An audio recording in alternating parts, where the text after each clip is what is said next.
reçoit le manteau du repos. Le manteau du repos. Le thème du mois de juillet, c'était « Reçoit le manteau de la victoire ».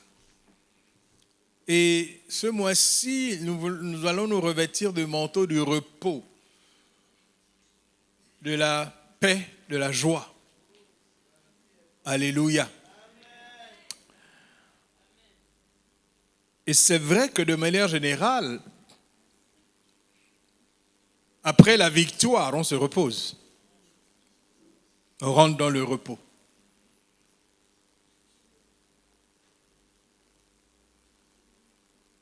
Et ce matin, je voudrais parler du repos. Le titre de mon partage, « Vivre dans le repos de Dieu ». Vivre dans le repos de Dieu. Et je vous prie de vous lever. Nous allons lire les textes qui vont construire ce partage. Le premier texte se trouve dans Matthieu au chapitre 11.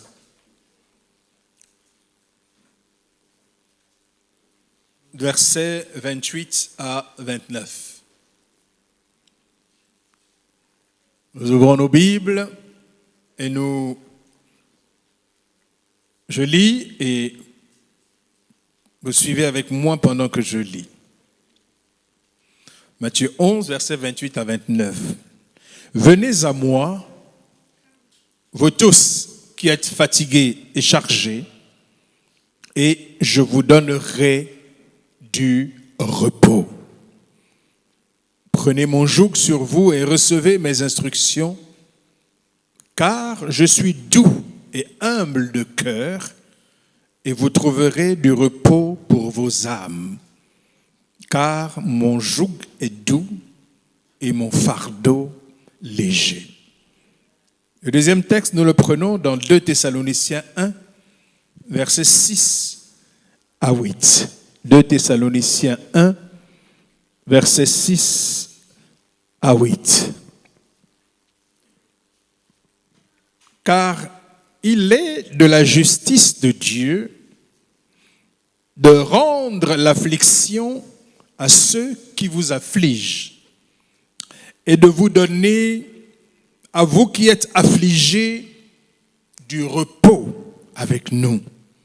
Lorsque le Seigneur Jésus apparaîtra du ciel avec les anges de sa puissance au milieu d'une flamme de feu pour punir ceux qui ne connaissent pas Dieu et ceux qui n'obéissent pas à l'évangile de notre Seigneur Jésus. Le troisième texte, Hébreux chapitre 3, les versets 11 et verset 18. Verset 11. Je jurai donc dans ma colère, ils n'entreront pas dans mon repos. Verset 18. Et à qui jura-t-il qu'il n'entrerait pas dans son repos, sinon à ceux qui avaient désobéi?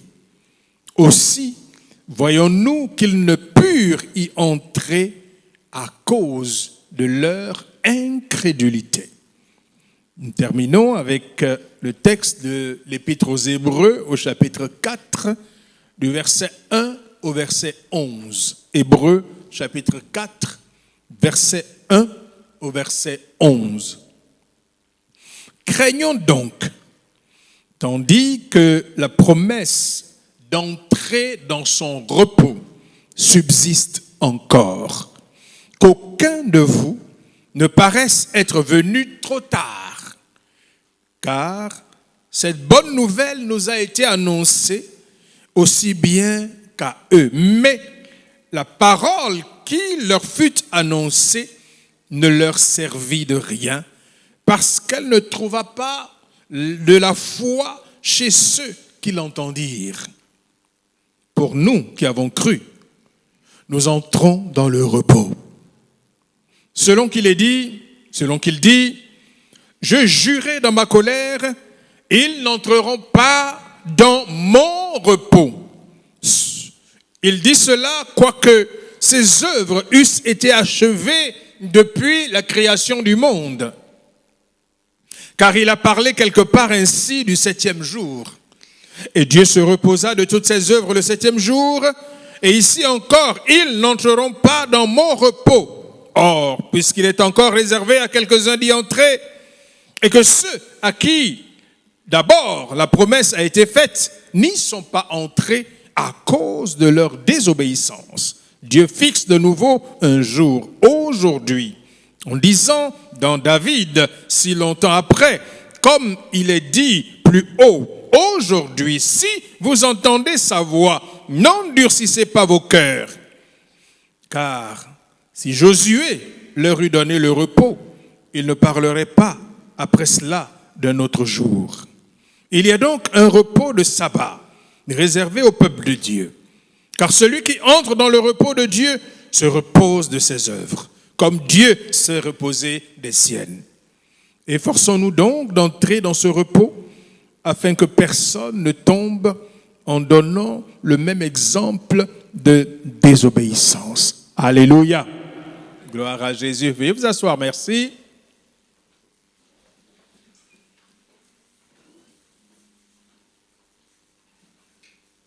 En fait,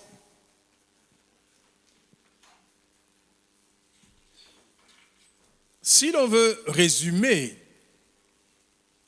toute l'histoire biblique, c'est l'histoire du cheminement vers le repos. L'histoire du cheminement des hommes dans le repos. Et c'est la raison pour laquelle mon premier point que je voudrais voir avec vous, c'est cette affirmation selon laquelle le plan parfait de Dieu est que l'homme vive dans son repos. Le plan parfait de Dieu est que l'homme vive dans son repos. Lorsque Dieu crée Adam et Ève, il les fait habiter dans le jardin d'Éden. L'Éden signifie littéralement délices, le jardin des délices. Et Dieu les crée, il les met dans ce jardin où il y a tout. Ils sont dans le repos en Dieu,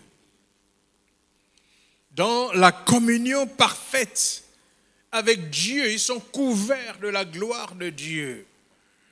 Et il n'y a aucune différence à ce moment-là entre les anges de Dieu dans le ciel, Adam et Ève sur la terre. Ils sont couverts de la gloire de Dieu. Et la terre a été spécialement créée pour l'homme. Et l'homme qui doit vivre dans une relation parfaite, dans une communion parfaite avec Dieu. L'homme qui vit dans la gloire de Dieu. Cependant, le péché va mettre fin à ce temps de repos de l'homme. Parce que le péché va séparer l'homme de Dieu. Et à partir de ce moment-là, l'homme doit travailler avec peine pour sa subsistance. Pourquoi? À cause de la malédiction de la terre. Le travail pour vivre devient la condition de l'homme pécheur. Il doit se battre contre l'animosité de la nature qui l'environne pour subsister, pour se garder en vie. Parce que Dieu a maudit la terre. Et donc, du fait du péché de l'homme et de sa séparation d'avec Dieu, l'homme a perdu également la paix de son âme. l'homme a perdu la paix avec Dieu.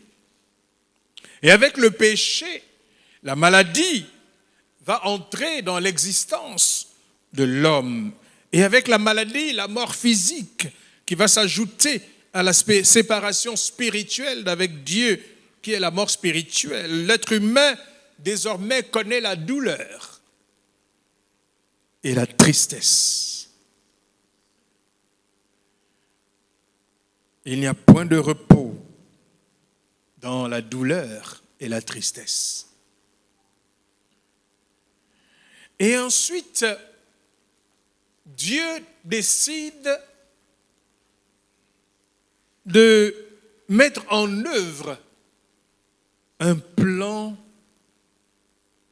pour ramener l'homme dans le repos. Il établit le peuple d'Israël à travers d'un homme qu'il se choisit, Abraham, qu'il appelle à quitter son pays, sa patrie, sa famille et aller dans un pays qu'il lui montrerait. C'est le pays de Canaan. De la descendance d'Abraham,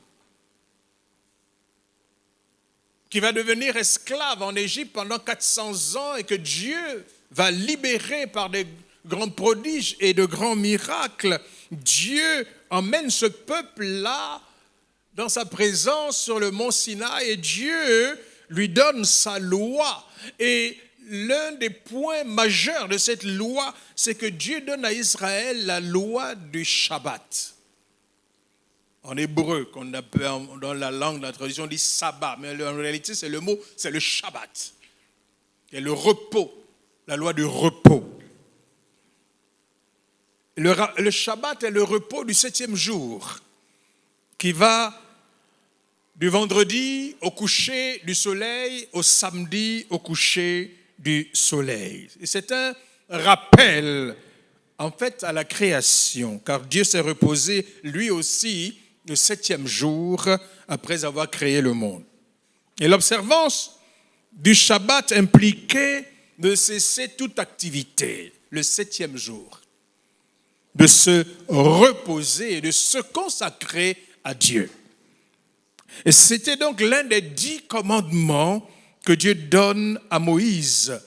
Et était avec la loi de la circoncision le signe de l'alliance avec Dieu, l'alliance mosaïque. Et son inobservance était même punie de mort.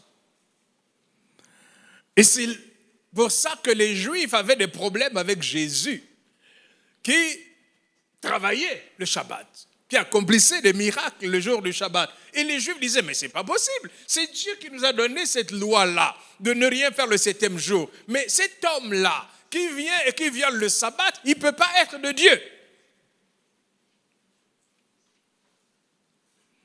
Vous savez, souvent on condamne trop vite les pharisiens et les Juifs de l'Ancienne Alliance, mais en fait, ils ne faisaient qu'obéir à leur loi. C'était logique pour eux.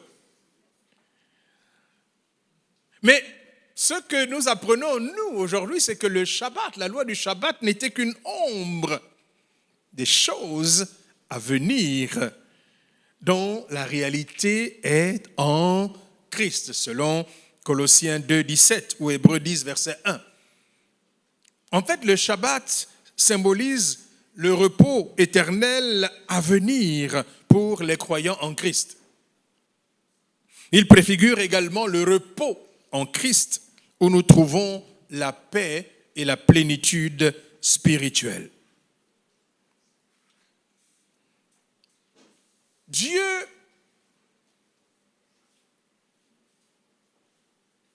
a ouvert un chemin pour le repos de l'homme depuis la chute de l'homme. La loi du Shabbat elle-même n'est qu'un cheminement vers ce repos que Dieu a prévu pour l'homme, en fait pour l'humanité, et même pour toute la création. Parce que le péché d'Adam n'a pas affecté que la relation de l'homme avec Dieu, le péché d'Adam a affecté toute la création. Rappelez-vous que dans Romains, il est dit que même la création toute entière soupire après la révélation des fils de Dieu. Tous les jours, la création soupire et dit, qui nous délivrera?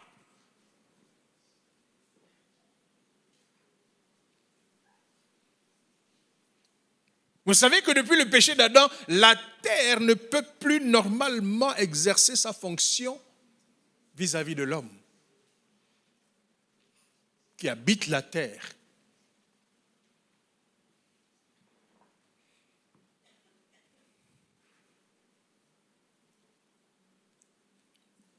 Le péché d'Adam a eu pour conséquence d'ôter le repos de Dieu dans la vie humaine. Voyez-vous, l'esclave n'a pas de repos. Ceux qui ont été esclaves, ou quand vous regardez l'histoire de la vie des esclaves aux États-Unis, à l'époque, quand on était jeune, il y avait une série qui s'appelait Kunta Kinte.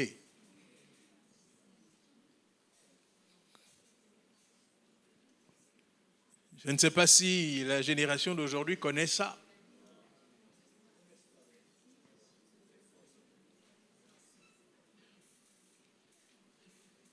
Et cela vous montrait un peu la vie d'un esclave.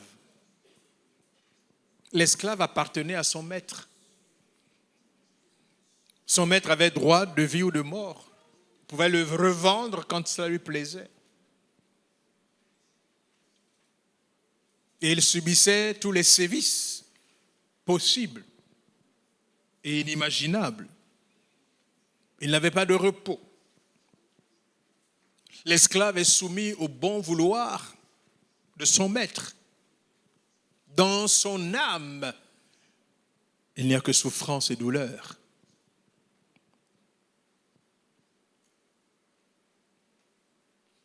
De la même manière, l'homme pécheur qui vit loin de Dieu n'a pas part au repos de Dieu. Parce qu'il vit dans l'esclavage de Satan. Quand tu n'es pas en Christ, tu n'es pas sauvé, tu n'es pas délivré de l'esclavage de Satan.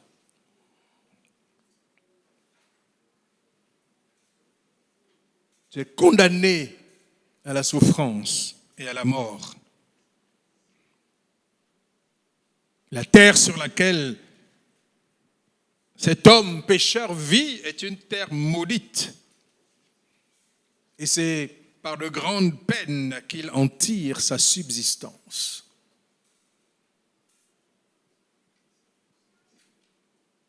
J'ai fait des études d'économie, des sciences économiques. Et j'ai enseigné également les sciences économiques et sociales pendant de nombreuses années. En classe de seconde, lorsqu'on initie les élèves de séries littéraires économiques à la science économique, la première chose qu'on commence à leur enseigner, c'est d'essayer de définir avec eux ce que c'est que la science économique. De quoi s'occupe la science économique? Et le point focal de cette définition, c'est la notion de rareté. La science économique va être une science qui va étudier comment les hommes, dans un environnement géographique donné, vont pouvoir satisfaire leurs besoins qui sont définis comme illimités à partir de ressources limitées, rares. La science économique va venir étudier comment concilier dans la vie, l'existence d'une société, le phénomène de rareté qui s'attache à la nature, au phénomène de besoin de l'homme qui par nature également est illimité. Maintenant, lorsque tu viens dans le Seigneur et que tu étudies, tu connais la parole de Dieu, tu te rends compte que mais la rareté a une origine. Quelle est l'origine de la rareté? C'est le péché. C'est la désobéissance parce qu'il n'en était pas ainsi au commencement.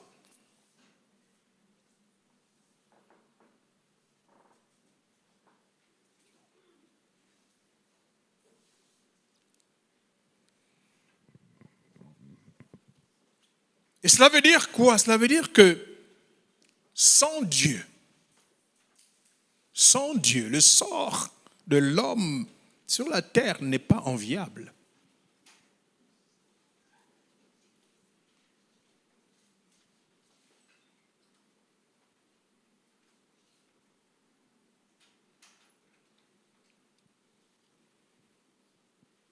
Le sort de l'homme sur la terre sans Dieu n'est pas enviable.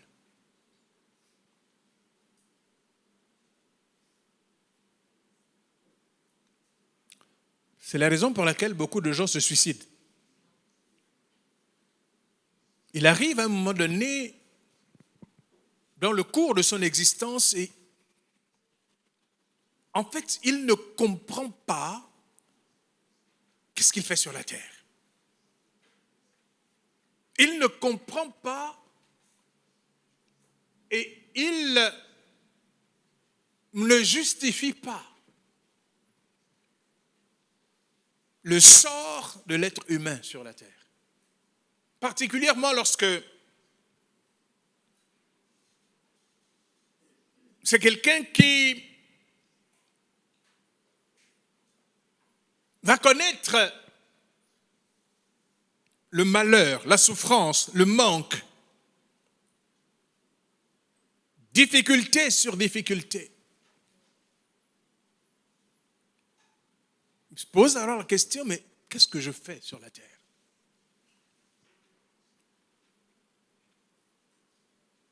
Certains vont se donner des buts, comme par exemple étudier, acquérir la connaissance au plus haut degré, accumuler les diplômes pour être quelqu'un. Mais au final, lorsqu'il a accumulé tous les diplômes, il ne se sent toujours pas bien. Il y a comme toujours un vide au-dedans de lui. Il y a toujours quelque chose qui manque.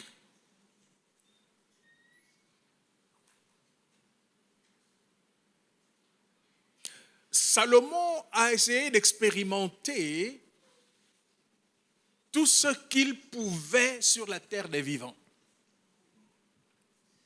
Il a tout fait. Certains livres disent que Salomon était allé dans les profondeurs même de la magie, de la sorcellerie.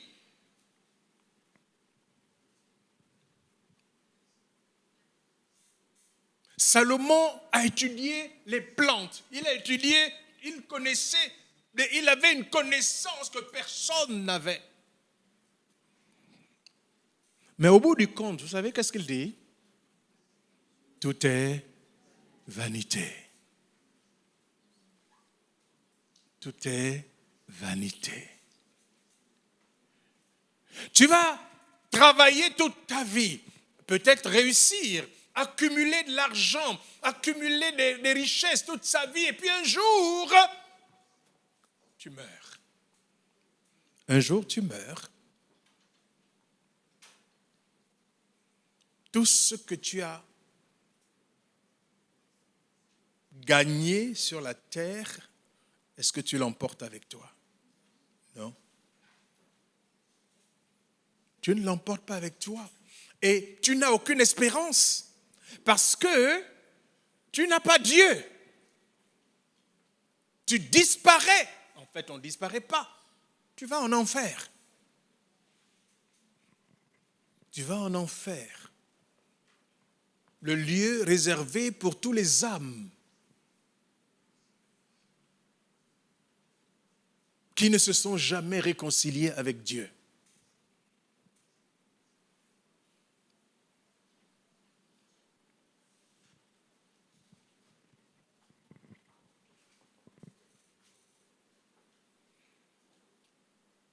Et tout cela amène certaines personnes à dire, mais à quoi bon cette vie? Si je ne sais pas où je vais, si pour moi ça n'a aucun sens.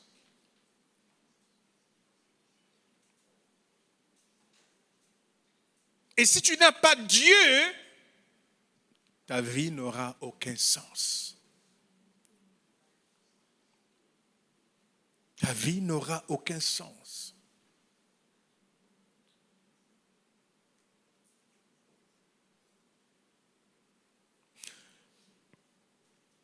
Mais avec Dieu, ta vie sur la terre va prendre un sens.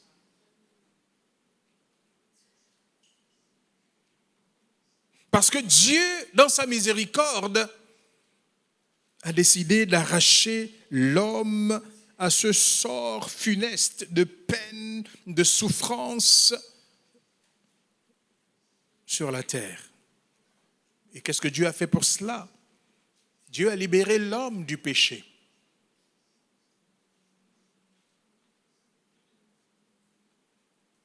En envoyant sur la terre son Fils Jésus-Christ,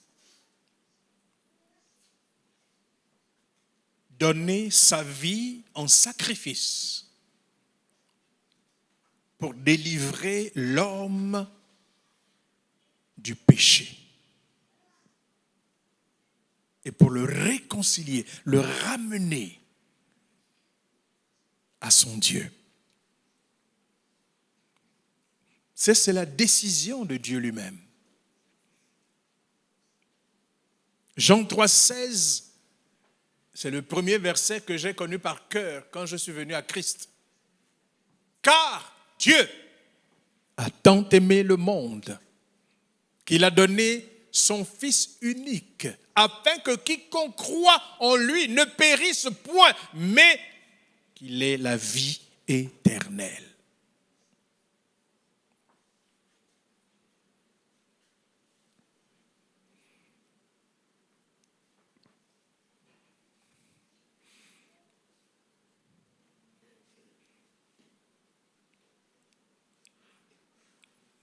Par la mort sacrificielle de Jésus sur la croix, Dieu le Père a fait subir à son Fils le jugement de mort que toi et moi nous méritions à cause du péché, afin que nous ne mourions pas, mais que nous soyons sauvés et que nous vivions éternellement comme des enfants de Dieu réconciliés avec lui.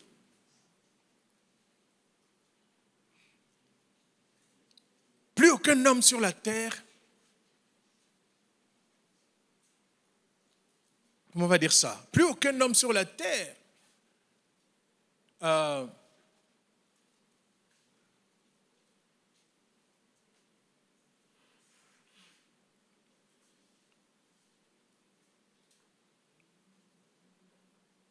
n'est fatalement destiné à mourir et être détruit éternellement dans le feu de la géhenne, dans le feu de l'enfer. Parce que le prix du péché a été payé.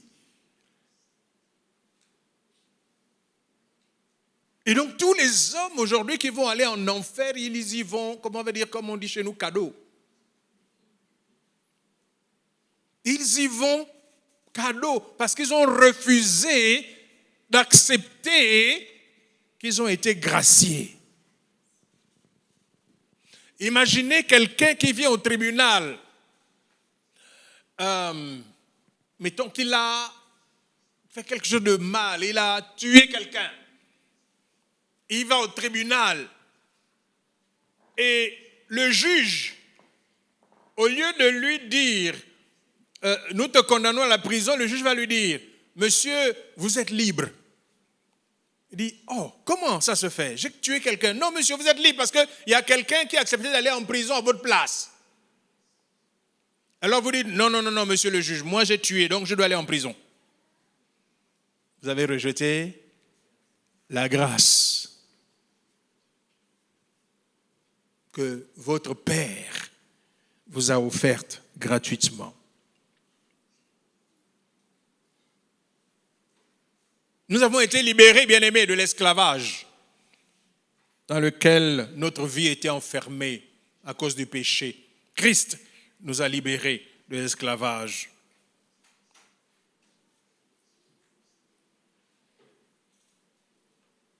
Dieu nous a arrachés du sort funeste que le pécheur attend sur la terre, non seulement en nous libérant du péché, mais aussi en faisant de nous une nouvelle créature. Parce que Christ n'est pas seulement mort sur la croix. Si ça s'était arrêté là, le travail aurait été incomplet. Mais la Bible dit qu'il a été enseveli et le troisième jour, il est ressuscité des morts. Il est mort pour nos péchés sur la croix. Mais le troisième jour, il est ressuscité des morts. Qu'est-ce que ça veut dire? Ça veut dire que lorsque Christ est mort sur la croix, c'est nous qui étions en lui sur cette croix, en tant que pécheurs. La Bible dit que le Père a pris nos péchés, il a mis sur lui. Chacun de nous, nous étions en lui ce jour-là, sur la croix. Quand il a été crucifié, c'est nous, dans notre être de pécheurs, qui avions été crucifiés en lui. Lorsque Christ a été enterré, notre corps de péché détruit par la mort a aussi été enseveli avec Christ pour disparaître. Et lorsque le troisième jour, Christ est ressuscité dans son corps de gloire, la Bible dit qu'il nous a ressuscités avec lui en nouveauté de vie pour être une nouvelle créature de Dieu ici sur la terre en attendant l'éternité. Nouvelle créature. Ceux qui sont en Christ sont devenus une nouvelle créature. Et c'est pour cela que lorsque nous sommes réellement devenus une nouvelle créature, la Bible dit que les choses anciennes sont passées, toutes choses sont devenues nouvelles. Ça veut dire que nous ne pouvons plus nous comporter comme nous nous comportions avant.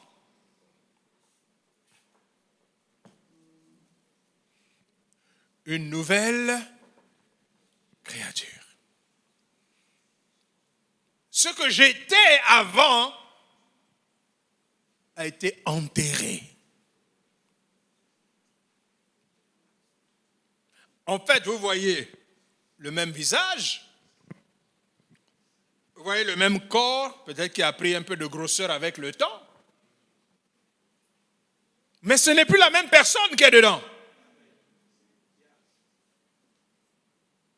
Vous n'êtes plus la même personne. La Bible dit que vous êtes devenu une nouvelle créature. Le diable n'a plus d'influence sur vous.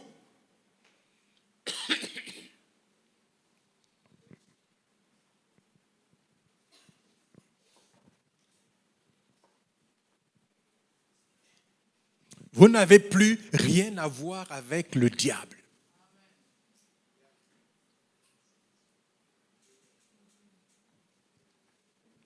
Le premier combat que subissent les nouveaux-nés dans la foi, c'est le combat de demeurer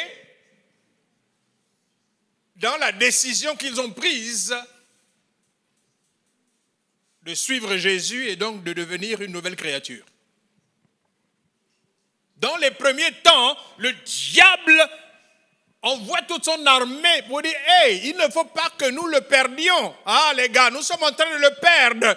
Allez le rechercher, allez le ramener. » Et c'est pour ça que quand vous venez d'accepter Jésus et que vous ne venez pas à l'église pour vous réfugier dans le Seigneur, dans les réunions où on prie pour vous, où vous êtes dans la bulle de Jésus, vous avez beaucoup de chances d'être amené en arrière si vous restez tout seul à la maison.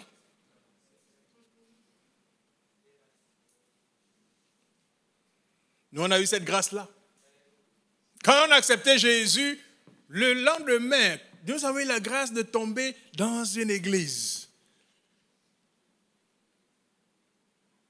On était aux réunions tous les jours. Aujourd'hui, on ne peut pas avoir de réunions tous les jours. Vous savez pourquoi? Parce que les frères et sœurs nous disent non, on ne peut pas quand même venir à l'église tous les jours. Nous avons beaucoup de choses à faire. Nous étions à l'église, c'était à la cité de la Caisse, Béthanie. Il y avait des réunions tous les jours et nous étions à l'église et pourtant nous travaillions. Nous travaillions, nous avions des familles. Et ça nous a solidifiés dans la foi. À entendre la parole de Dieu tous les jours. À être impacté par la visitation du Saint-Esprit tous les jours dans les réunions. Cela nous a solidifiés dans la foi. Ça nous a changés.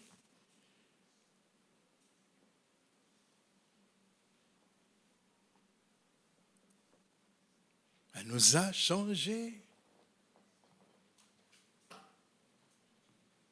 Cela nous a permis concrètement de devenir de nouvelles créatures. Les choses anciennes sont passées. Toutes choses sont devenues nouvelles. Qu'est-ce que vous connaissez aujourd'hui que nous, on n'a pas connu? Dites-moi, venez me voir, dites pasteur, ça là, tu n'as pas connu ça de ton temps. Alors je vais te raconter mon histoire. Je vais te raconter mon histoire.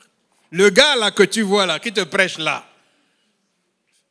si tu entendais son histoire,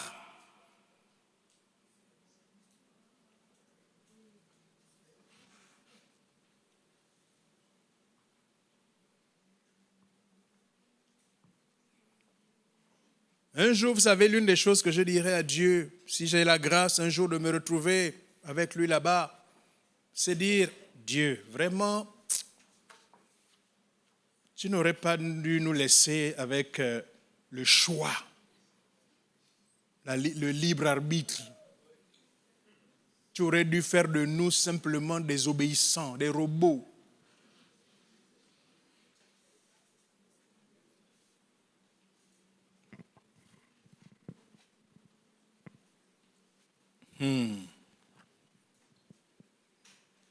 Nous avons donc été ressuscités avec Christ en nouveauté de vie pour être une nouvelle créature.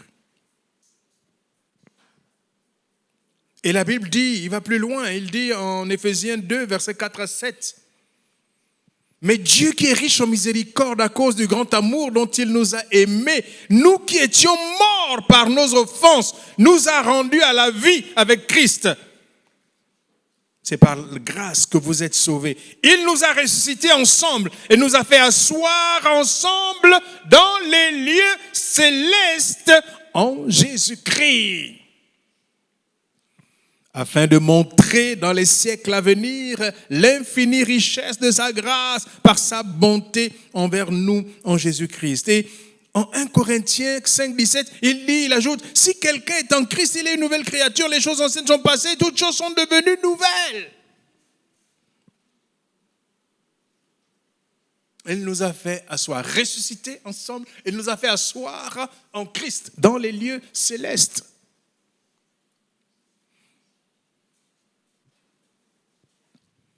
La troisième chose que Dieu fait pour nous, quand il décide d'arracher l'homme à son sort funeste de peine et de souffrance sur la terre, c'est qu'il nous introduit de nouveau dans le repos de Dieu en Christ.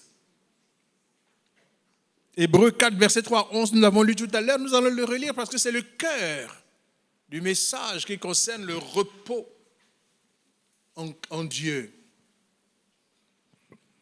Il dit, pour nous qui avons cru, nous entrons dans le repos selon qu'il est dit. Je jurai dans ma colère, ils n'entreront pas dans mon repos.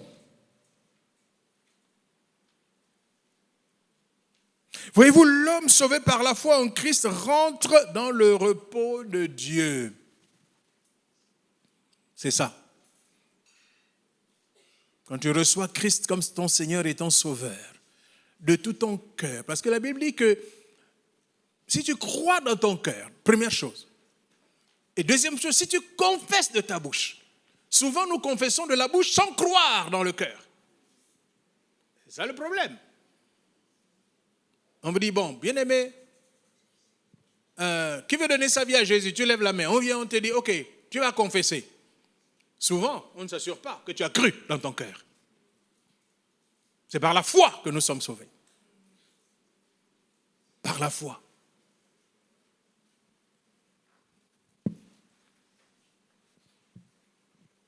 Et quand tu es sauvé par la foi en Jésus-Christ, tu rentres dans le repos de Dieu.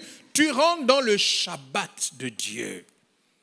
En faisant avec, tu fais un avec celui-là qui est l'incarnation même du Shabbat. Ton Seigneur Yeshua, il est l'incarnation du Shabbat.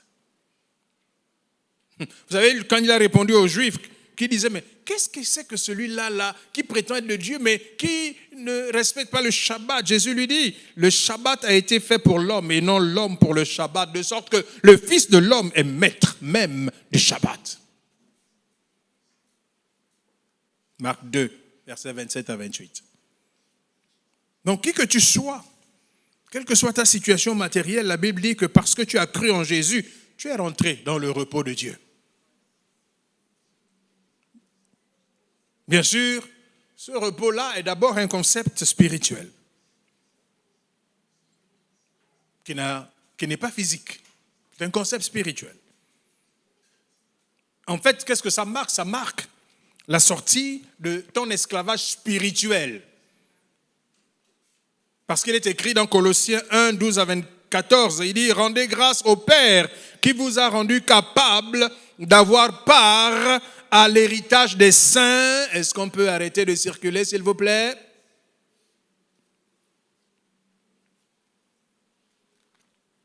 Rendez grâce au Père qui vous a rendu capable d'avoir part à l'héritage des saints dans la lumière, qui nous a délivrés de la puissance des ténèbres et nous a transportés dans le royaume du Fils de son amour, en qui nous avons la rédemption, la rémission des péchés.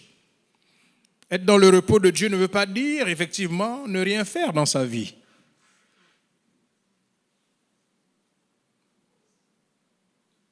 Être dans le repos de Dieu, ce n'est pas être inactif.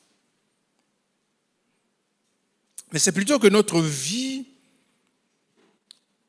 est désormais entre les mains de Dieu, qui s'occupe de tout. Et l'Esprit de Dieu, le Saint-Esprit devient le gouverneur de notre existence, le gouverneur de notre vie. Avant, nous-mêmes, nous conduisions notre vie avec nos propres pensées, avec nos propres forces. Mais quand nous donnons notre vie à Dieu par Christ Jésus, c'est quelqu'un d'autre qui prend les rênes de notre vie, c'est le Saint-Esprit qui gouverne désormais notre vie. Et il en fait ce que Dieu, dans sa pensée, a décidé d'en faire. Et en tant que croyants sauvés, qui entrent dans le repos de Dieu, nous nous reposons sur notre Dieu pour tout ce qui concerne notre vie présente et notre vie future, qui est la vie éternelle. Nous nous abandonnons à Dieu et nous dépendons de lui. Parce qu'il est devenu le Seigneur de notre vie. Et dans toutes les situations de notre vie, nous ne comptons plus sur nos propres forces, ni nos propres capacités, mais nous comptons sur l'amour et la grâce de Dieu. Être dans le repos de Dieu, c'est vivre sans stress ni inquiétude, en dépendant entièrement de notre Dieu dans les situations d'adversité, parce qu'il y en aura toujours. Surtout lorsqu'il s'agit d'accomplir les œuvres de Dieu sur la terre, conformément à l'appel, au plan de Dieu pour notre vie. Mais il y a une question. Nous avons dit que le repos est d'abord un concept spirituel. Mais alors la question que nous pouvons nous poser, c'est, mais maintenant, comment est-ce que je vis le repos de Dieu? Comment est-ce que je vis dans le repos de Dieu au quotidien, de manière pratique, dans ma vie de tous les jours?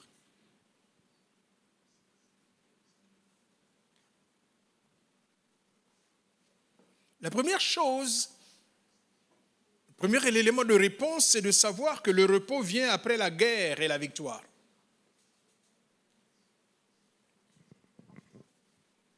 Être dans le repos de Dieu ça ne signifie pas que nous rentrons désormais en Christ dans une vie passive. Ça ne veut pas dire que nous n'avons plus rien à faire.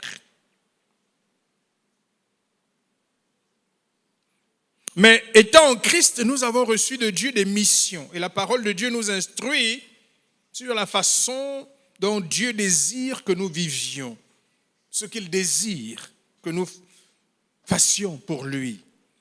Ainsi que sur l'héritage qui nous est échu sur la terre, dans le temps où Dieu nous laisse vivre, vivre et le servir et accomplir notre destinée. On peut prendre l'exemple des enfants d'Israël encore une fois.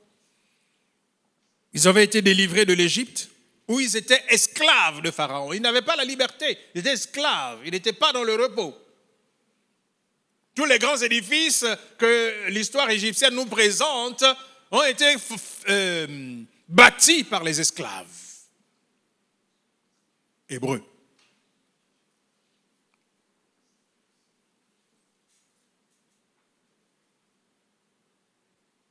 Quand ils ont été délivrés de l'esclavage, il y a eu une différence, oui ou non?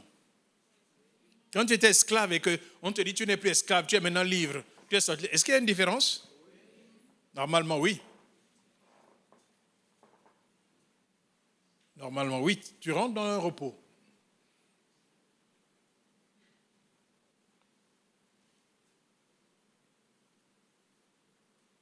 Mais voyez-vous, ce repos-là, dans lequel Israël va rentrer après son esclavage, sa délivrance, va consister en deux étapes. La première étape, c'est l'étape du désert. Et la deuxième étape sera l'étape de la conquête du pays de la promesse. L'étape du désert, c'est l'étape de la vie de croyant qui part de l'enfance spirituelle et qui va marcher vers la maturité. Et dans cette phase de sa foi, c'est Dieu qui le conduit, qui lui assure sa protection contre tous ses ennemis. C'est Dieu qui prend soin de tous ses besoins, même par des prodiges et des miracles, dès qu'il demande, exprime son besoin. Avez-vous remarqué souvent que lorsqu'on est nouveau converti, on expérimente chaque jour un miracle, un prodige dans nos vies? Moi, quand je me suis converti, je ne peux pas dire aujourd'hui combien de temps ça a pris, mais je me sentais flotter dans des nuages. Littéralement, je me sentais flotter dans les nuages. En fait, c'est un temps où tu demandes seulement et Dieu répond. Pourquoi? Parce que comme tu es un bébé, Dieu ne veut pas te perdre. Donc, il est là, près de toi. C'est comme un bébé qui vient de naître avec sa maman. Et que le bébé pleure. Qu'est-ce qui se passe? On court, on prend le bébé. On demande, oh, est-ce que tu as faim? Qu'est-ce qu'il a? Et voyez-vous, on est préoccupé par le bébé. On répond à ses moindres désirs. C'est ça. Dans cette phase, Dieu se révèle aux croyants comme son Père. Il se fait connaître à lui et lui donne ses instructions pour demeurer dans la bénédiction. Et la seule chose que Dieu attend de lui, c'est de lui faire confiance et de lui obéir. C'est l'étape du désert.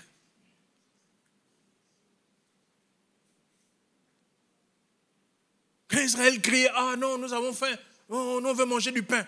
Oh, Dieu a envoyé la manne.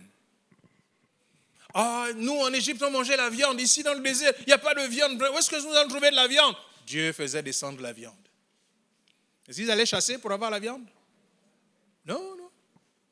Ah, on a soif, vraiment, on n'a pas d'eau, vraiment, pourquoi Moïse, pourquoi tu es venu nous chercher en Égypte où nous étions bien, ils ont oublié qu'ils étaient esclaves. Dieu dit que Moïse, voilà le rocher là, va seulement et tu frappes le rocher. Mais puis ce qui est extraordinaire, c'est la Bible dit que le rocher les suivait. Pendant 40 ans, ils ont bu à l'eau du rocher qui les suivait.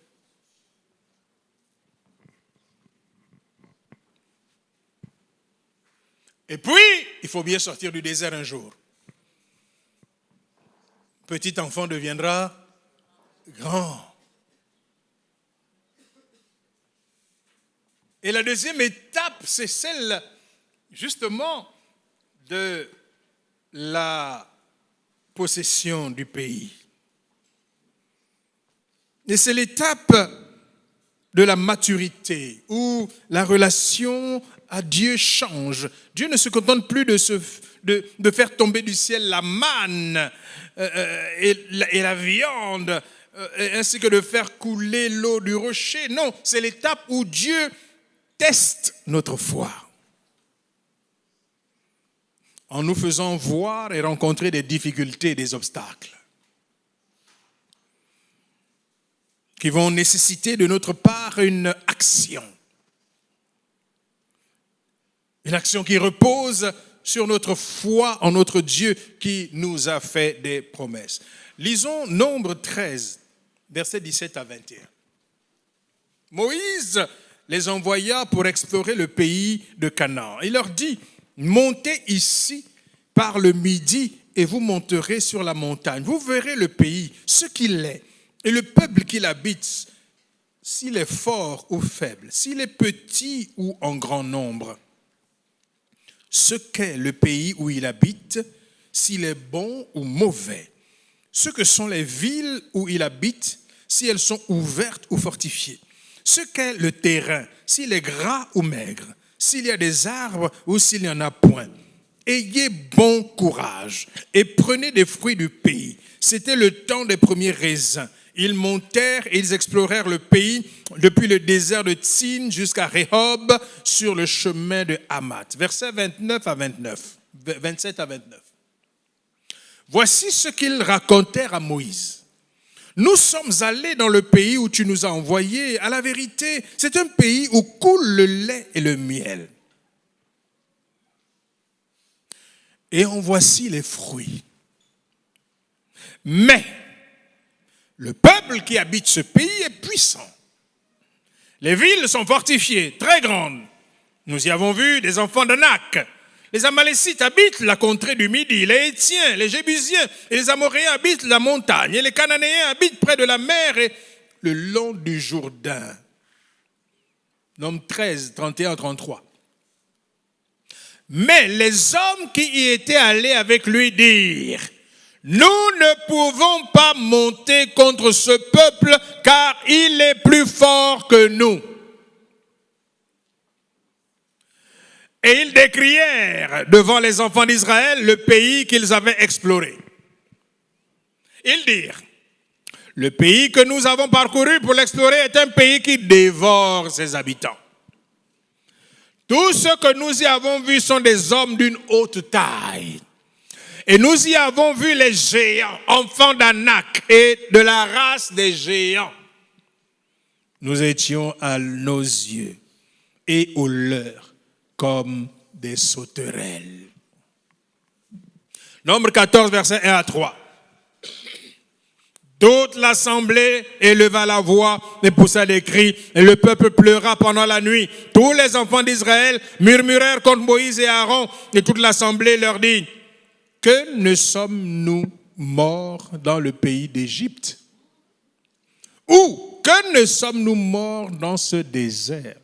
Pourquoi l'Éternel nous fait-il aller dans ce pays où nous tomberons par l'épée, où nos femmes et nos petits-enfants deviendront une proie? Ne vaut-il pas mieux pour nous retourner en Égypte?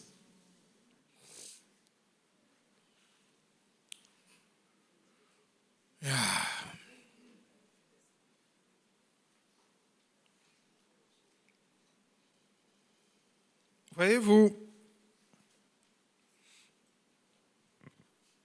tout en étant dans ce que nous avons appelé le repos spirituel de Dieu, dans lequel nous maintenons par la foi et l'obéissance, le croyant s'identifie selon ce que Dieu pense et dit de lui, en se rappelant et en déclarant sa parole pour lui. Par exemple,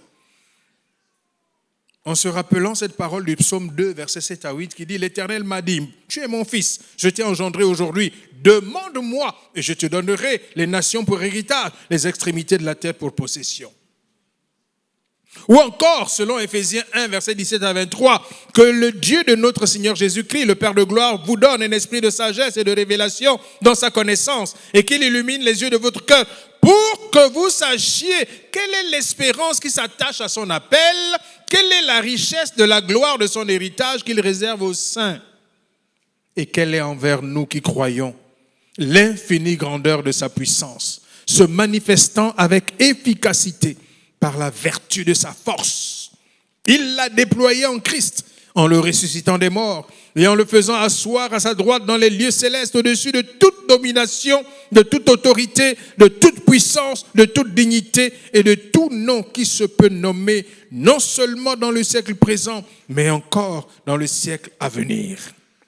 Il a tout mis sous ses pieds et il l'a donné pour chef suprême à l'Église, qui est son corps, la plénitude de celui qui remplit tout en tout. Ou encore, le Éphésiens 2,6, qui déclare « Il nous a ressuscités ensemble et nous a fait asseoir dans les lieux célestes en Jésus-Christ. » C'est-à-dire donc au-dessus de toutes les dominations, de toutes les autorités, de toutes les puissances, de toute dignité et de tout nom qui se peut nommer. Au-dessus de tout. Ou encore cette parole de Nombre 33, 52 à 53 qui dit « Vous chasserez devant vous tous les habitants du pays. Vous détruirez toutes leurs idoles de pierre. Vous détruirez toutes leurs images de fonte. Et vous détruirez tous leurs hauts lieux. Vous prendrez possession du pays et vous vous y établirez. Car je vous ai donné le pays pour qu'il soit votre propriété. » Dieu ne savait-il pas qu'il y avait des géants dans ce pays? Dieu ne savait pas qu'il y avait des Cananéens, des Amalécites et tout ça dans ce pays? Mais il leur a dit, je vous ai donné le pays pour qu'il soit votre. Il y a une raison pour laquelle les enfants de Dieu ne sont pas propriétaires, parce qu'ils pensent que les Amalécites sont plus forts qu'eux. Dieu t'a donné le pays en propriété, mais toi tu dis non, je ne peux pas. Il y a déjà des gens qui occupent le pays, puis ces gens-là sont puissants. C'est toi qui décides que ces gens-là sont puissants. Alors que Dieu, lui, il a décidé que toi tu es plus puissant qu'eux.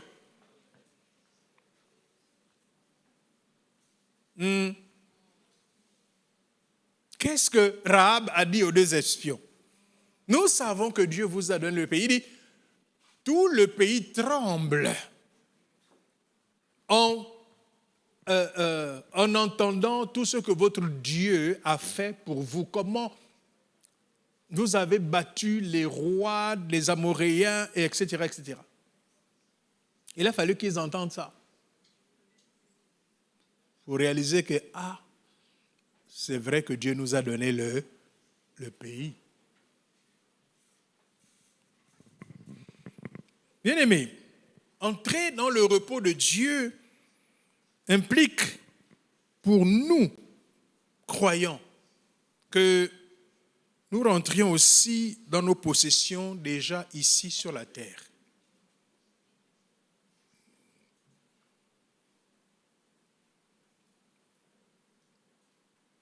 Or, comme nous l'avons lu tout à l'heure, c'est ta propriété. Mais ces propriétés, ces possessions sont gardées captives par Satan et les puissances des ténèbres.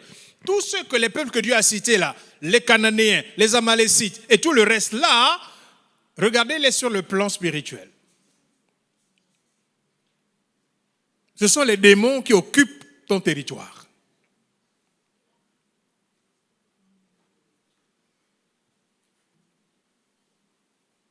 Et qu'est-ce que Dieu pense de ça? Dieu pense que c'est à toi de les déloger. Pour que tu entres dans ton repos. Entrer dans ton repos, c'est rentrer dans ce qui t'appartient.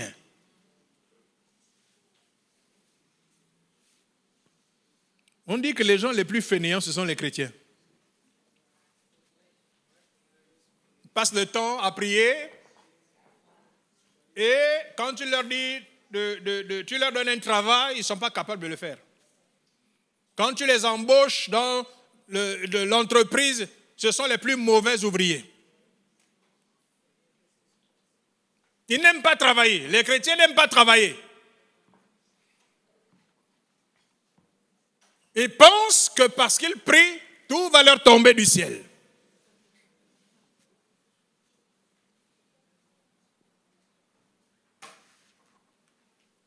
Un adage qui dit, aide-toi et... Même les païens sont plus sages que nous.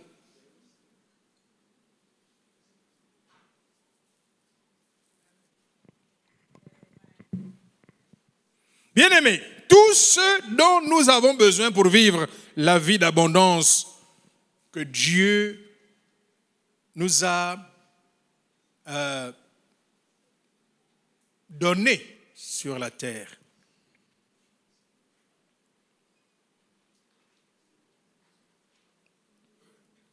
Et gardé en captivité. Vous savez pourquoi c'est gardé en captivité? Voici ce que le diable dit à Jésus. Souvenez-vous de la tentation. La troisième tentation ou la deuxième, selon que vous prenez Luc ou Matthieu.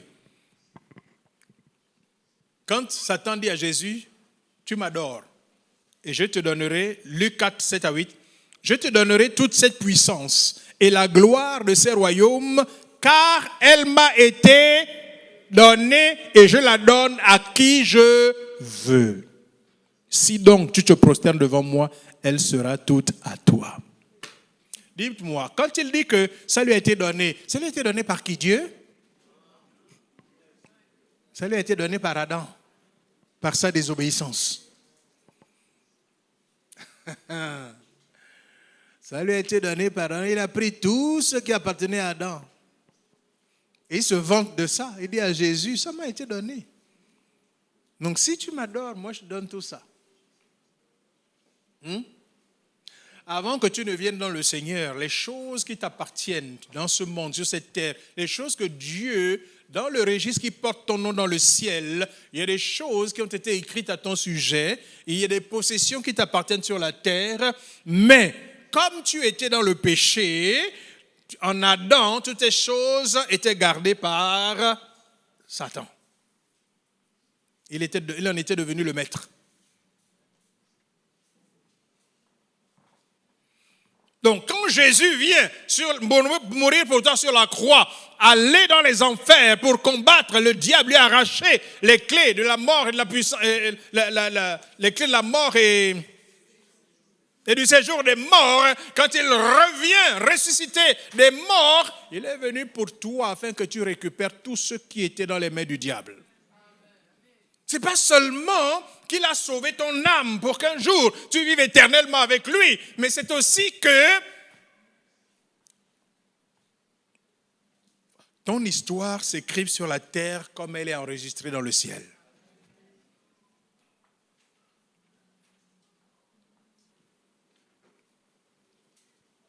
Comme Josué Et les enfants d'Israël, par notre pouvoir, notre position d'héritier de la terre. Et c'est notre Père Céleste qui en est le propriétaire. En Éphésiens 1:3, il est écrit que nous avons été bénis de toute bénédiction spirituelle dans les lieux célestes, en Christ Jésus. Écoutez Deutéronome 3, versets 18 à 20. En ce temps-là, je donnais cet ordre. L'Éternel, votre Dieu, vous livre ce pays pour que vous le possédiez. Vous tous, soldats, vous marcherez en armes devant les enfants d'Israël. Vos femmes seulement, vos petits-enfants et vos troupeaux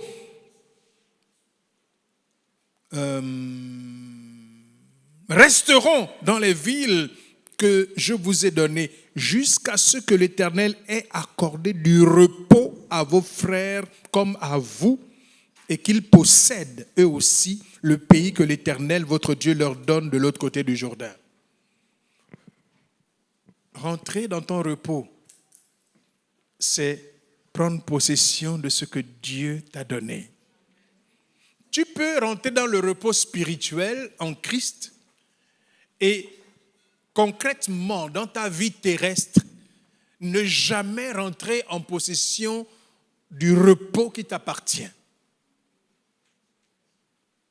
Parce que tu refuses de combattre pour chasser ceux-là qui sont assis sur ce qui t'appartient. Le combat des enfants d'Israël pour prendre possession du pays de Jéricho s'était déroulé dans le repos de Dieu. Parce qu'ils savaient que Dieu combattait pour eux. Pour prendre Jéricho, ce n'est pas l'armée d'Israël qui a détruit la muraille. Eux-mêmes ne savent même pas comment la muraille a été détruite. Mais ils ont seulement constaté devant eux que la muraille tombait. Après que le 7e jour, ils aient fait 7 fois le tour, comme Dieu leur a dit, et qu'ils ont crié, sonné du chauffard. Ils ont seulement vu la muraille qui s'écroulait, tout seul, avec les yeux humains. Mais dans le monde invisible, quand on voit, ce sont les anges qui ont débarqué et qui ont poussé les murs dans le sol.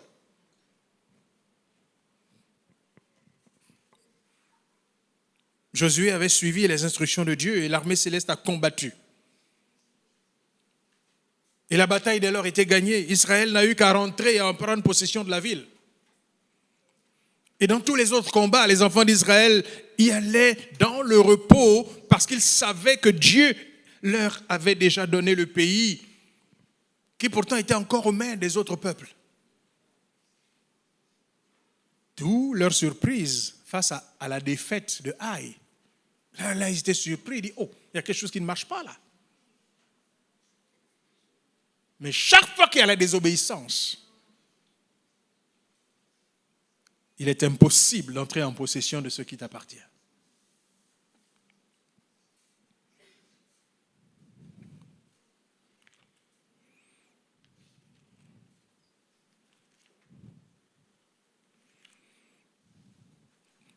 Nous avons dit que le repos vient après la guerre et la victoire, mais l'autre point, c'est aussi de conserver le repos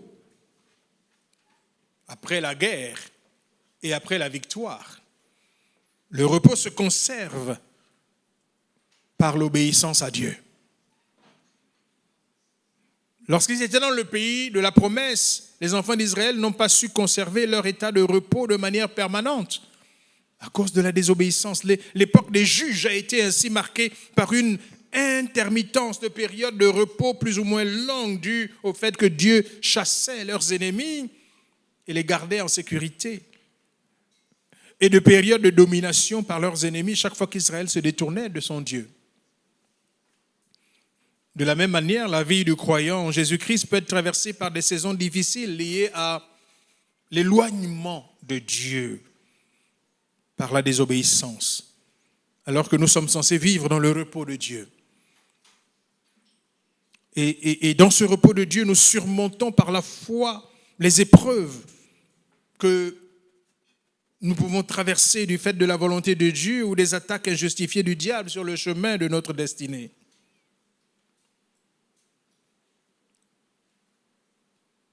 Mon dernier point, c'est entrer dans le repos, c'est aussi rentrer dans nos droits d'enfants de Dieu.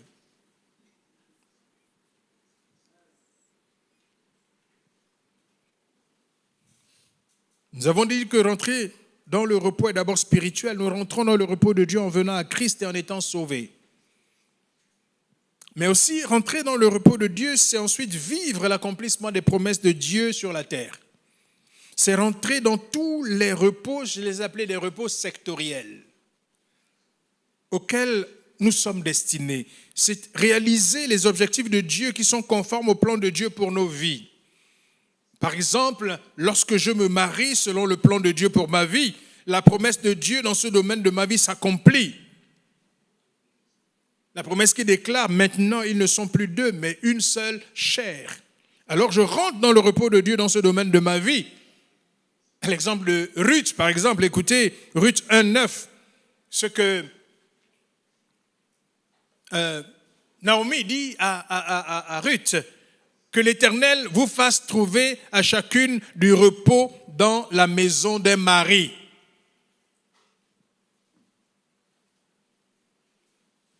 Lorsque le plan de Dieu pour toi est que tu te maries et que ça s'accomplit, tu rentres dans ton repos, dans ce domaine-là. Oui ou non? Attention. Maintenant, à l'intérieur du mariage, il y a d'autres repos à conquérir.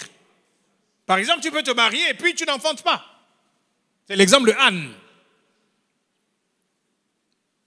Tu es marié, tu es rentré dans un repos, mais il y a un autre repos dans lequel tu n'es pas rentré parce que tu n'as pas encore été fécond. C'est une guerre encore à mener.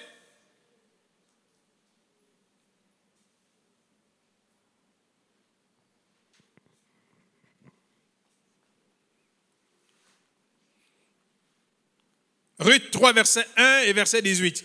Naomi, sa belle-mère, lui dit, ma fille, je voudrais assurer ton repos. C'est ce qu'on appelle les aides de destinée. Alléluia. Sur ton chemin de destinée, il y a des gens que Dieu place pour t'aider à rentrer dans ta victoire, dans ton repos.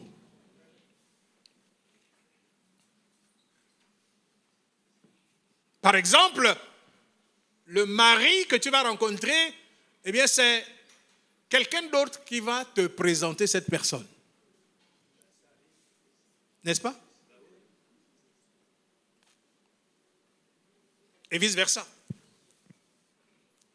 C'est pour ça qu'il faut être bon et gentil avec tout le monde. Tu ne sais pas qui va t'aider un jour à rentrer dans ta destinée.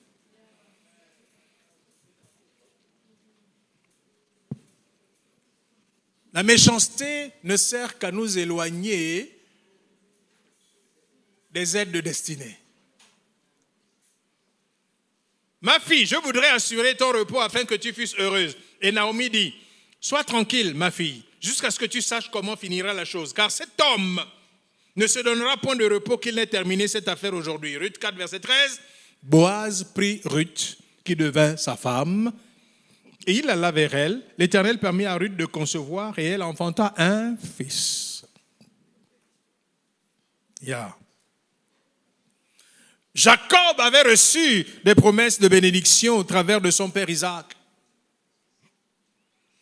Et directement également de la part de Dieu à travers sa vision de l'échelle.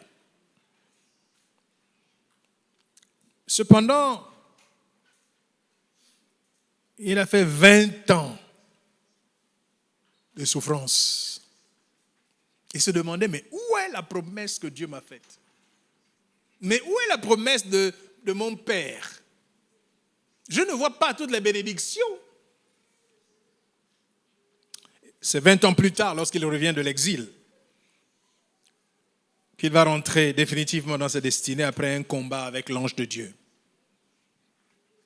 Ce jour-là, il a dit, je ne te laisserai pas partir si tu ne me bénis. Il a acquis la bénédiction par la bataille. Jacob demeura seul. Alors, Genèse 32, 24 à 28. Alors un homme lutta avec lui jusqu'au lever de l'aurore. Voyant qu'il ne pouvait le vaincre, cet homme le frappa à l'emboîture de la hanche, et l'emboîture de la hanche de Jacob se démit pendant qu'il luttait avec lui. Il dit, laisse-moi aller, car l'aurore se lève. Et Jacob répondit, je ne te laisserai point aller, que tu ne m'aies béni. Il lui dit, quel est ton nom? Il répondit, Jacob. Il dit encore, ton nom ne sera plus Jacob, mais tu seras appelé Israël. Car tu as lutté avec Dieu et avec des hommes et tu as été vainqueur. Bien-aimé, devenir, par exemple, père ou mère, c'est rentrer dans le repos de la fécondité et de la multiplication. Obtenir un travail pérenne ou devenir un entrepreneur, tu réussis à ouvrir un business. C'est aussi rentrer dans le repos de la réussite et du succès, de l'abondance ou de la prospérité matérielle. Voir les promesses de guérison physique se réaliser dans ma vie, c'est rentrer dans le repos de la santé, qui fait partie de mon héritage en Christ. Être en paix avec les autres et les aimer, c'est réaliser la dimension du repos relationnel. Tu peux te marier et passer tous les jours à te battre avec ton mari, ça c'est le repos? Hein? Pas le repos.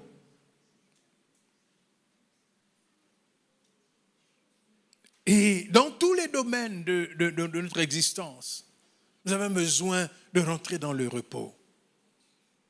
Le repos, c'est l'exaucement de Dieu.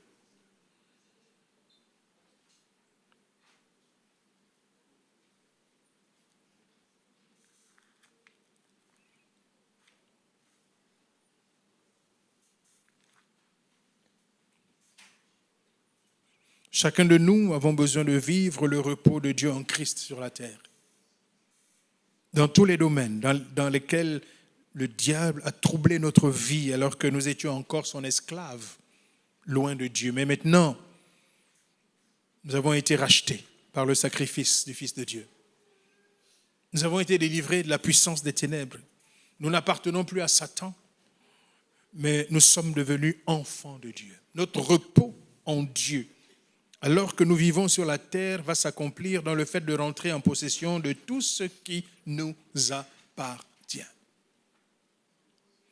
Et c'est pourquoi, sur un plan pratique, vivre le repos de Dieu maintenant sur la terre en Christ sera le résultat de la conquête, de ma victoire dans tous les domaines de ma vie sur lesquels le diable s'est assis. Or, j'ai l'assurance en Christ d'être déjà vainqueur, car il est écrit de moi, mais dans toutes ces choses, nous sommes plus que vainqueurs par celui qui nous a aimés. Alléluia. C'est une question de foi. Alléluia. Et c'est une question également de compréhension et de connaissance. Alléluia. Alors, devant les situations de ta vie, ne sois plus un enfant. L'enfant, quand il veut exprimer ses besoins, qu'est-ce qu'il fait? Il pleure. Il pleure. Il gémit. Il crie. Mais l'adulte, quand il fait face à une situation d'adversité, il se lève pour trouver les solutions. Alléluia. Donc lève-toi désormais pour prendre en main les repos auxquels tu es destiné dans ta vie d'aujourd'hui. Quelle est la situation de ta vie dans laquelle tu n'as pas de repos? Quelles sont les situations de ta vie actuelle dans lesquelles tu n'es pas en paix, dans lesquelles tu n'éprouves aucune joie?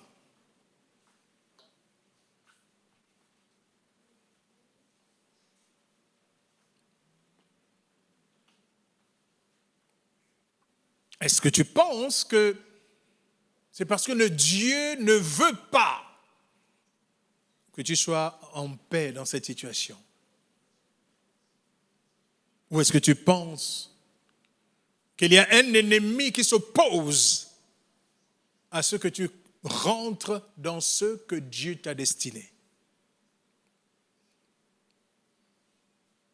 Le résultat va dépendre de ce que tu penses. Si tu penses que c'est Dieu qui ne veut pas que tu rentres dans ton repos dans ce domaine-là, alors tu feras de mauvaises prières. Mais si tu penses que Dieu, sa volonté, son plan, c'est que tu réussisses, c'est que tu sois dans l'abondance, que tu rentres dans ton repos dans ce domaine-là, alors s'il y a un problème, c'est parce que certainement il y a quelqu'un qui bloque ce cheminement. C'est qu'il y a quelqu'un qui bloque ce cheminement. Et tu le connais, cette personne-là, celui-là qui ne t'aime pas. Celui-là des mains desquelles le Seigneur Jésus t'a arraché de son esclavage, mais qui ne renonce pas, qui n'abandonne pas, il croit que tu lui appartiens.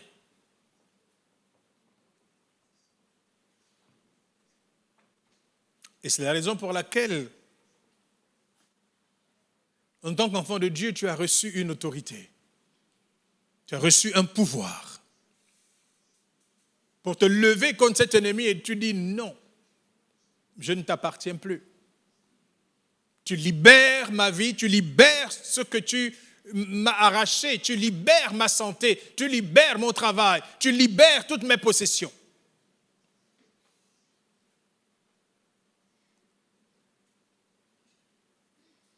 Quelqu'un ne peut pas parler à ta place. Tu dois parler pour toi.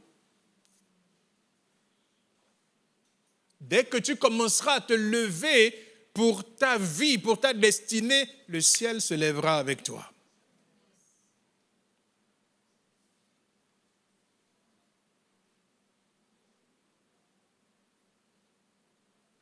Est-ce qu'on peut se lever pour prier?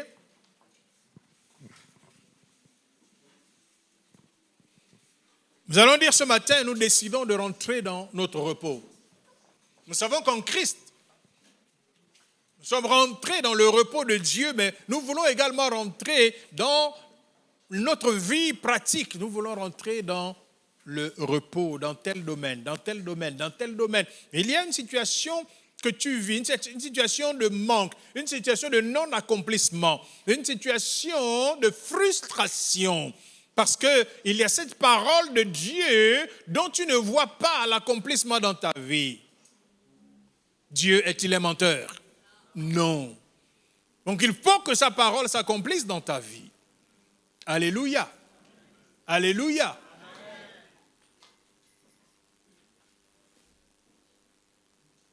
Décide-toi de rentrer dans ce repos-là. Décide maintenant, parce que Dieu est avec toi. Tout ce qu'il désire, c'est que tu rentres, que tu te présentes devant le voleur, le destructeur. Tu dis, c'est terminé, maintenant, rends-moi ce qui m'appartient. Je te l'arrache au nom de Jésus. Alléluia. On n'obtient rien par les gémissements, par les plaintes et par les murmures. Mais on obtient par la guerre, le combat et la conquête. Parce que lorsque nous nous levons pour conquérir, le ciel se lève avec nous. Alléluia. Alors prie ce soir, identifie un domaine dans lequel le projet de Dieu pour toi est que tu sois dans l'abondance, que tu reçoives, que tu rentres dans ce qui t'appartient maintenant et déclare au diable que tu n'es plus son esclave et que tout ce qui t'appartient, qu'il retenait captive, il le libère maintenant par la puissance de Dieu. Il le libère maintenant et tu rentres dans ton repos, dans tel ou tel domaine de ta vie. Alléluia. Parle maintenant au nom de Jésus.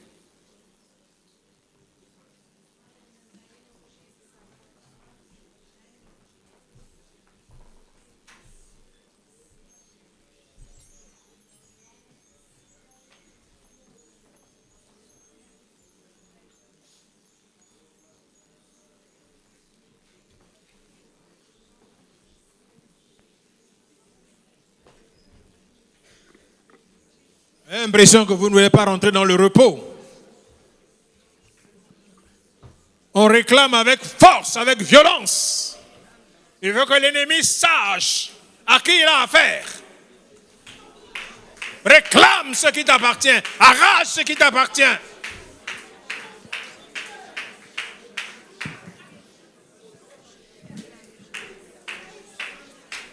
Dis à Satan, maintenant tu lâches prise. Tu relâches ce qui m'appartient dans tel ou tel domaine de mon existence, dans tel ou tel domaine de ma vie. Relâche au nom de Jésus. Relâche maintenant mon travail. Relâche mon mariage. Relâche mes propriétés. Relâche mes enfants. Relâche mon épouse. Relâche mon époux. Relâche la prospérité de mon ministère. Au nom de Jésus.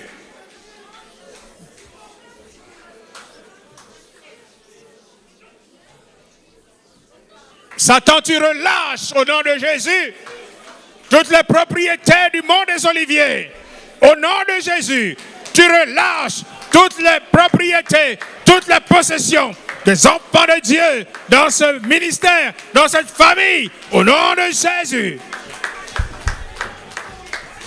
Tu relâches les mariages, tu relâches les emplois, les entreprises.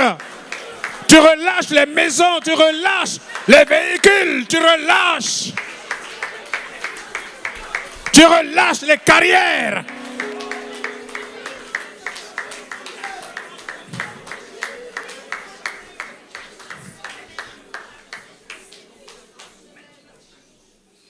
Là où tu travailles, la vision de Dieu est que tu sois grand. Tu seras la tête et non la queue. Et cette vision, quand tu te lèves le matin pour aller dans ton travail, même si tu es le manœuvre de la maison, est la vision de Dieu. Et un jour, je serai le directeur général de cette entreprise. Les enfants de Dieu doivent avoir la vision de Dieu.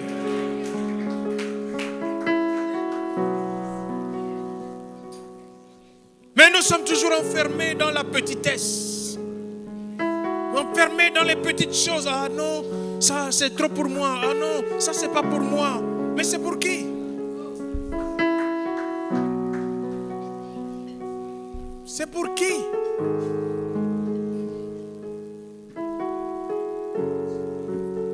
Dieu désire que tu sois grand. Parce que tu es son fils. Tu es sa fille.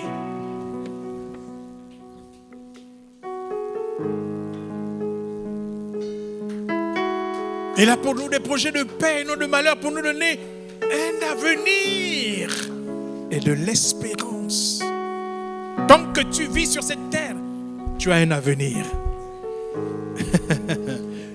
Tu as de l'espérance. Alléluia.